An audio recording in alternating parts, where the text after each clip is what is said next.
Hello students, welcome to my channel Genius classes powered by Genius Inter College Barnahal Mainpuri. जैसा कि कल हमने आपको बताया था कि बैलेंस इक्वेशन के दो मेथड बताए थे कल और परसों।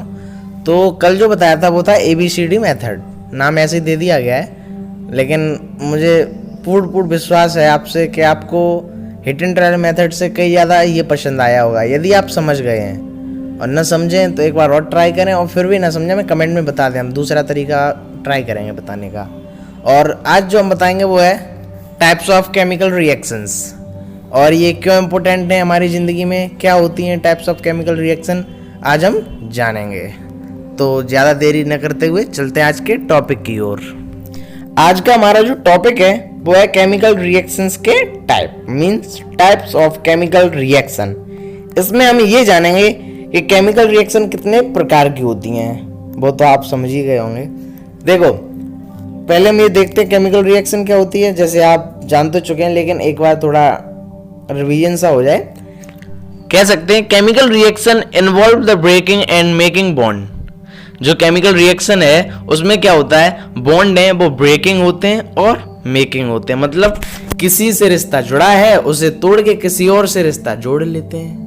ये होता है केमिकल रिएक्शन में। क्या होता है, किसी का रिश्ता पहले से बना है उसको तोड़ के किसी और के साथ अपना रिश्ता बना लें, उसे ही हम कहेंगे केमिकल रिएक्शन। इन्हें हम बॉन्ड कहते हैं। बॉन्ड का मतलब होता है संबंध, तो किसी के साथ तोड़ के किसी के साथ बना लेते हैं। अब चलते हैं आज के टॉपिक पर, टाइप्स ऑफ केमिकल रिएक्शन। तो जिसमें पहला जो हमारा केमिकल रिएक्शन का टाइप है उसे हम बोलेंगे कॉम्बिनेशन रिएक्शन। कौन सा? Combination reaction. और जो हमारा दूसरा है वो है डीकंपोजिशन रिएक्शन। कौन सा? Decomposition reaction. और जो हमारा थर्ड है displacement reaction. Fourth double displacement reaction. और fifth oxidation and reduction reactions, या हम कह सकते हैं रिडॉक्स रिएक्शन। चलो तो आज बात करते हैं हम फर्स्ट की, कॉम्बिनेशन रिएक्शन। आइए देखते हैं। केमिकल रिएक्शन में डेफिनेशन से समझते हैं कि कॉम्बिनेशन रिएक्शन क्या होता है। Those chemical reaction in which two or more substances combine to form a single substance are called combination reaction. वो केमिकल रिएक्शन जिनमें दो या दो से अधिक सब्सटेंस कंबाइन हो, मिलें और मिलकर सिर्फ एक सब्सटेंस बनाएं। दो या दो से अधिक सब्सटेंस मिले लेकिन जो फॉर्म हो, जो बने, वो सिंगल सब्सटेंस हो, तो उसे हम कहेंगे कॉम्बिनेशन रिएक्शन। अलग शब्दों में हम कह सकते हैं a reaction in which a single product is formed. A reaction in which a single product is formed from two or more reactants is called combination reaction. मतलब ये है जब दो या दो से अधिक रिएक्टेंट रिएक्ट करें बट जो प्रोडक्ट बने वो सिंगल हो, तो उसे हम कहेंगे कॉम्बिनेशन रिएक्शन। देखो अब जैसे ये एग्जाम्पल, जैसे मैंने एक इक्वेशन लिखा है जिसमें रिएक्टेंट A हैं और B हैं, तो मैंने लिखा A plus B arrow C। तो देखो यहाँ रिएक्टेंट हैं वो दो हैं लेकिन प्रोडक्ट कितने बना, सिर्फ एक बना, C। तो देखो दो या दो से अधिक रिएक्टेंट ऐड हों लेकिन जो प्रोडक्ट बने वो सिर्फ एक बने, C बनाए। देखो जैसे कि, तो ये हो गए कॉम्बिनेशन रिएक्शन। अब हम कुछ एग्जाम्पल देखेंगे और पता लगाएंगे, उसमें देखेंगे कि कॉम्बिनेशन रिएक्शन है या कोई और है। तो हम पहला एग्जाम्पल लेते हैं, बैलेंस के साथ बोलेंगे तो 2H2 plus O2 arrow 2H2O, ये बैलेंस भी है। और जो हमारी हाइड्रोजन गैस है इसलिए मैंने G लगा दिया। ऑक्सीजन भी गैस है तो मैंने पीछे G स्मॉल, और H2O लिक्विड की फॉर्म में है तो मैंने L लगा दिया। अब देखो इसमें रिएक्टेंट साइड जो हमने रिएक्टेंट लिए हैं वो दो हैं। हमने क्या कहा था, 2 एंड मोर देन 2, दो या दो से अधिक हों। तो रिएक्टेंट साइड दो या दो से अधिक हैं लेकिन जो प्रोडक्ट बना है लिक्विड H2O वो सिंगल है, तो ये हो गई कॉम्बिनेशन रिएक्शन। ऐसे हम दूसरा एग्जाम्पल लेते हैं, C plus O2 arrow CO2। इसमें देखो जो कार्बन है ये सॉलिड की फॉर्म में है इसलिए हमने लिया S। O2 ऑक्सीजन ये गैस की फॉर्म में है इसलिए हमने लिख दिया G। Arrow CO2 carbon dioxide जो कि गैस की फॉर्म में है तो हमने लिख दिया G। अब देखो यहाँ रिएक्टेंट कितने, 2, जैसे कार्बन और ऑक्सीजन, ये 2 रिएक्टेंट है और प्रोडक्ट कितना बना, 1। तो ये हो गई कॉम्बिनेशन रिएक्शन। अब तीसरा एग्जांपल लेते हैं, NH3 plus HCl arrow NH4Cl।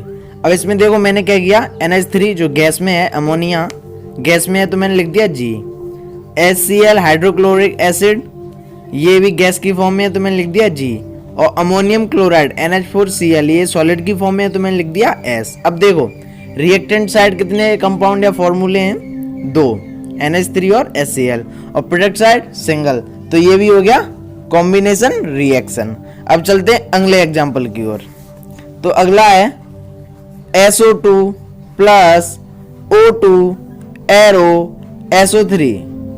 इसमें क्या है, हमने सल्फर डाइऑक्साइड जो कि गैस की फॉर्म में है, तो हमने लिख दिया G। सल्फर डाइऑक्साइड और ऑक्सीजन को कंबाइन कराया या रिएक्ट कराया, ऑक्सीजन भी गैस की फॉर्म में है, तो क्या बना आप जाके, सल्फर ट्राइऑक्साइड जो कि गैस की फॉर्म में है। अब देखो रिएक्टेंट साइड 2 हैं और प्रोडक्ट साइड 1 है, तो हम समझ सकते हैं ये भी है कॉम्बिनेशन रिएक्शन। एक और देख लेते हैं, चलो। जैसे हमने लिया quick lime CaO, calcium oxide, इसका नाम है क्विक लाइम, कॉमन नेम, ठीक है, और फॉर्मूला नेम कैल्शियम ऑक्साइड। अब इसको वाटर के साथ रिएक्ट कराया H2O जो कि लिक्विड की फॉर्म में है, एरो CaOH का होल ट्वाइस, जो बना है एक्वस की फॉर्म में स्लैग्ड लाइम, या बोलें तो कैल्शियम हाइड्रोक्साइड, और इसका जो कॉमन नेम है उसे कहते हैं स्लैग्ड लाइम। ये याद कर लो, काम देंगे। इसमें हीट भी रिलीज होती है, तो आप इससे भी समझ सकते हैं रिएक्टेंट साइड 2 कंपाउंड हैं और इधर सिर्फ 1 है प्रोडक्ट साइड, तो ये भी हो गया कॉम्बिनेशन रिएक्शन। आशा करता हूं आपको कॉम्बिनेशन रिएक्शन समझ में आ गई होगी। और अब समझते हैं डीकंपोजिशन रिएक्शन, जो कि कॉम्बिनेशन का जस्ट अपोजिट है। कैसे कि those reactions in which a single reactant breaks down to give 2 और more simpler products are called decomposition reaction. देखो कॉम्बिनेशन में क्या होता था, रिएक्टेंट 2 या 2 से अधिक थे और प्रोडक्ट 1 बनता था। इसमें जस्ट अपोजिट है उसका, इसमें क्या है, रिएक्टेंट 1 होगा और प्रोडक्ट भागों में टूट टूट कर रिएक्टेंट के कई सारे प्रोडक्ट बन जाएंगे।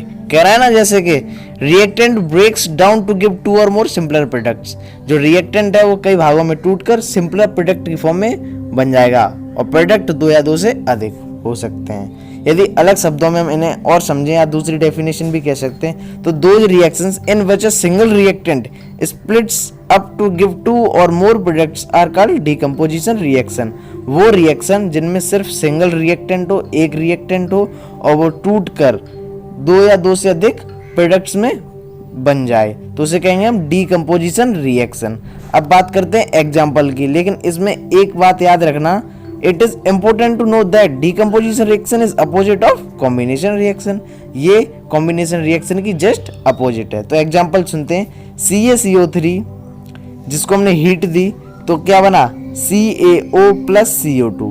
यहाँ CaCO3 को कहेंगे हम लाइम स्टोन, कैल्शियम कार्बोनेट, जो कि डिकम्पोज हुआ हीट की हेल्प से, और क्या बनाया, क्विक लाइम CaO सॉलिड की फॉर्म में और कार्बन डाइऑक्साइड गैस की फॉर्म में।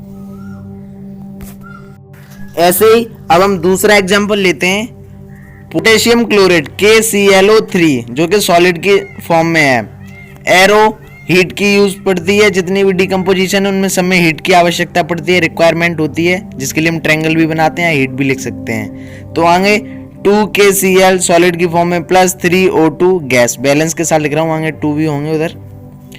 तो इसमें देखो रिएक्टेंट साइड एक ही है, एक ही कंपाउंड है और वो स्प्लिट हो गया, टूट गया, बिखर गया अलग अलग पार्ट्स में, तो 2 भागों में बट गया, तो ये भी डीकंपोजिशन रिएक्शन है। ऐसे ही अब हम तीसरी देखते हैं, जिसमें हमने फेरस सल्फेट लिया। क्या, फेरस सल्फेट 2FeSO4 सॉलिड की फॉर्म में है, एरो हीट की रिक्वायरमेंट है तो हीट। अब हम करते हैं डीकंपोजिशन, Fe2O3 जो कि सॉलिड की फॉर्म में, फेरिक ऑक्साइड प्लस SO2 जो कि गैस की फॉर्म में, सल्फर डाइऑक्साइड प्लस SO3 जो कि गैस की फॉर्म में, सल्फर ट्राइऑक्साइड। अब इसमें देखो एक ही रिएक्टेंट है, लेकिन यहाँ प्रोडक्ट कितने हो गए, 3। तो जितने भी रिएक्टेंट एक हो, प्रोडक्ट दो या दो से अधिक में बट जाए तो उसे हम क्या कहते हैं, डीकम्पोजिशन रिएक्शन। यदि आप चाहते हैं तो हम एक एग्जांपल और लेते हैं, जैसे हमने लिया अब लेड नाइट्रेट जो कि कलरलेस होता है 2PV और ब्रैकेट में NO3 का होल ट्वाइस, PbNO3 का होल ट्वाइस जो कि सॉलिड की फॉर्म में है। एरो हीट की आवश्यकता इसमें भी है, लेते हैं 2PbO जो कि सॉलिड की फॉर्म में है। लेड ऑक्साइड ये होता है येलो कलर का, प्लस 4NO2 जो कि गैस की फॉर्म में nitrogen dioxide, plus O2 oxygen जो कि कलरलेस है यहाँ गैस की फॉर्म में। तो देखो इसमें भी रिएक्टेंट साइड एक ही है जो कि एक ही कंपाउंड है, वो स्पिल्ट हो गया, ब्रेकिंग डाउन हो गया, टूट गया, बिखर गया 3 भागों में, तो ये भी हो गया डीकम्पोजिशन रिएक्शन। तो आज की वीडियो में इतना ही। अब कल देखते हैं कितने रिएक्शंस हम करा सकते हैं, और यदि कुछ समझ में नहीं आया हो तो कमेंट बॉक्स में हमें कमेंट करके बता सकते हैं। धन्यवाद।